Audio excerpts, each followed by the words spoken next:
بسم اللہ الرحمن الرحیم۔ آج جو وظیفہ آپ کو بتایا جا رہا ہے یہ وظیفہ آپ لازمی پڑھیں اور آپ دیکھیں کہ کیا ہوتا ہے۔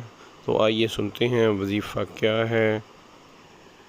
اور وہ یہ کہ مغرب کے بعد 21 مرتبہ سورۃ الکوثر پڑھ لیں، کثرت ہو جائے گی انشاءاللہ۔ اول خدوشی پڑھ لیں، 5-7 منٹ لگتے ہوں گے، تو سورہ کوثر 21 مرتبہ روزانہ مغرب کی نماز کے بعد پڑھیں۔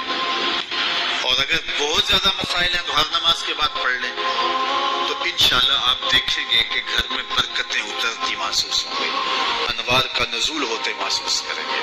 تو یہ وہ رزق کے اسباب ہیں، اگر ہم اختیار